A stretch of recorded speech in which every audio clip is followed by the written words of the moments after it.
Ang dumi, ang dugyot, ang daming ipis, daming langaw. Yung paghugasan ng kamay, yun yung pinagsasabaw sa kikiam. God damn. Nakita pa eh, hugas siya ng kamay. Tapos mamaya bubuhusan niya yung tubig. Doon na yung gugulo ng kikiam. Kinakalawang yung mga makina. Yung paghugasan ng kamay, yun yung pinagsasabaw sa kikiam. God damn. Nakita pa eh, hugas kikiam. Andito ba yung may-ari paggawa ng kikiam? Ako po yung acting plant manager ng sa Millennium. Ano Wala po, pangalan po ng kumpanya niyo? Millennium Millennium Ocean Star Corporation. Ocean Park. Ayan. Iba po wala po yung may-ari po, pero ako po yung Okay. representative. Sige. Ito po ang makinig kayong taga.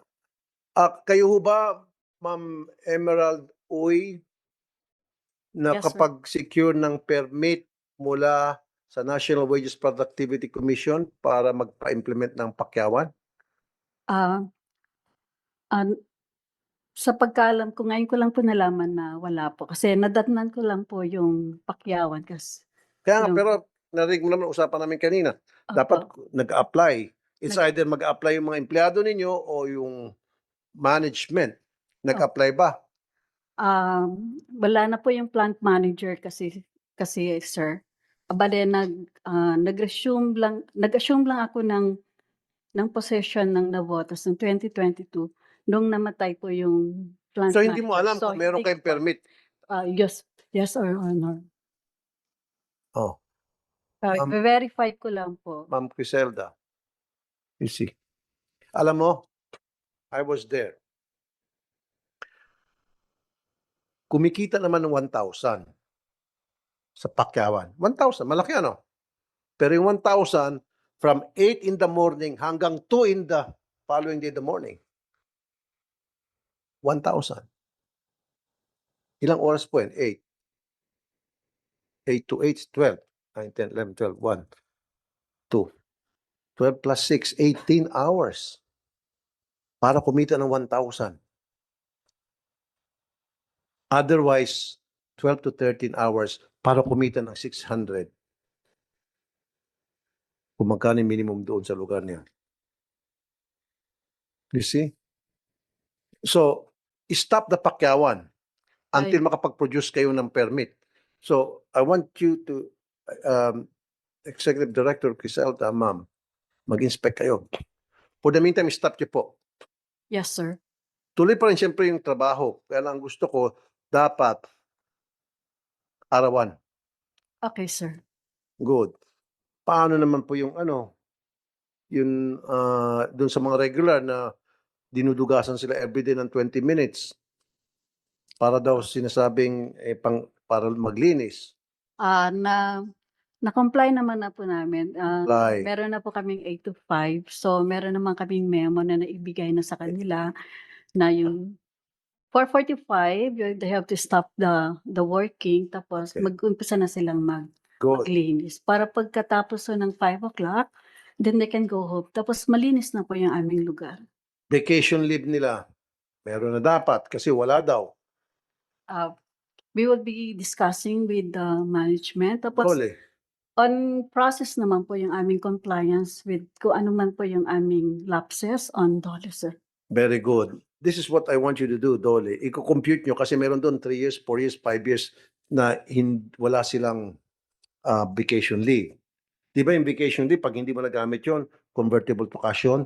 So, compute nyo kung ilan sa kanila ang hindi nabigyan ng vacation leave, kung ilang taon, yun yung makukuha ng mga empleyado.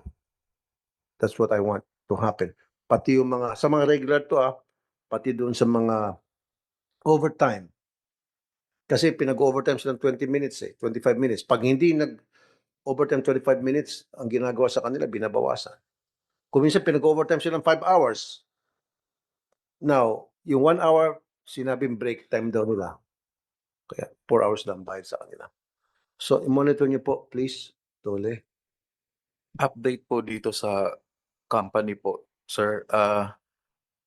Kaninang umaga po, pumunta po yung taga-company para po settle po dun sa mga monetary obligations po nila. Ay, very good. Opo. Totoo. Yes po. Oh, Sana good po Diyos. ay Oh, di ba?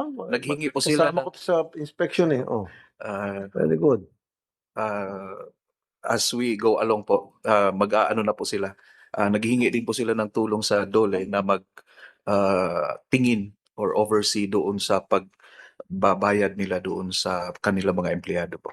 Yan po Okay. yung nangyari kanina umaga. Now, kikiam, paborito ko pa man din yan, saka fishball. Parang hindi muna ako kakain ng mga matagal-tagal. Ang dumi, ang dugyot, ang daming ipis, daming langaw, butas-butas. So, butas yung ipis ko minsan nalalaglag, punta dun sa kikiam. Eh ngayon, nabalot na sa kikiam, di naging sabaw ng kikiam yung dumi ng ipis. Yes, sir. Yung paghugasan ng kamay, yun yung pinagsasabaw sa kikiam. God damn. Nakita ko hugas siya ng kamay. Tapos mamaya bubuhusan niya yung tubig. Doon na yung gugulo ng kikiam. Sabi ko sa misis ko, huwag muna tayo kumain ng kikiam na matagal-tagal. Saan nyo ba binibenta kikiam nyo para malaman ko kung saan ako hindi bibili? Pero in fairness, yung mga ano nyo, yung octopus, malinis. Maganda, nakita ko yung maganda pagkabalot. Pero yung sa kikiam, ma'am, Ah, yes, linisin sir. po. Ano po, gagawan po namin. Thank you. Strict ano na lang po kami ng monitoring. Actually, we have pest control monitoring naman po. Tapos, every after work, talaga ho naman, Hindi ma'am, at saka ano butas-butas. So, butas yung ipis ko minsan nalalaglag, punta dun sa kikiam.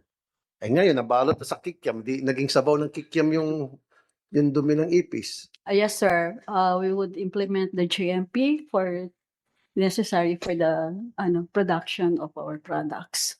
Okay, Dole, kasama yung occupational hazard, kasama yung pag-inspect na to ensure na malinis yung workplace. Mainit din. Ma'am, lagyan nyo ng mga ventilation. Yes, sir. Kasi yung sa cooking area, we have exhaust fans in the cooking area. So, Pero walang mechanical ventilation, meaning wala yung yung umiikot po, meron po dun sa lutuan.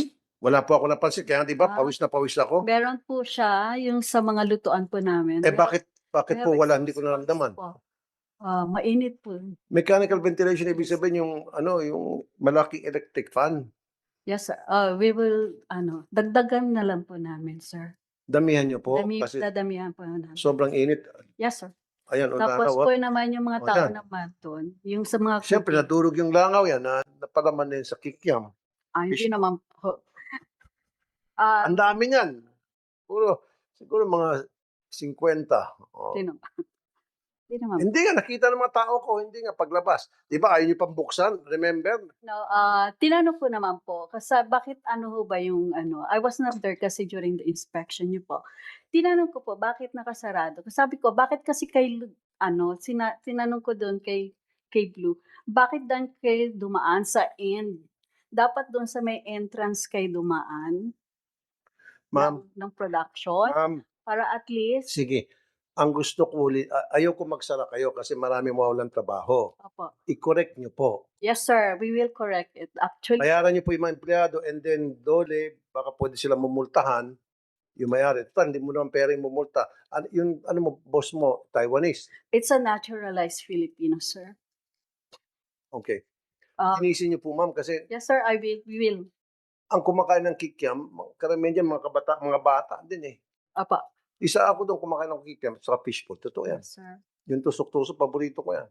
Actually, medyo masama rin yung ng negosyo namin. Kasi from 200 yung workers namin early, 10 years ago, tapos nag-retrench kami before the COVID.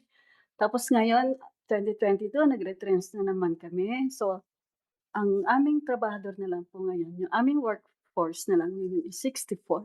64. That's why I'm telling you, I don't So, want you to shut down.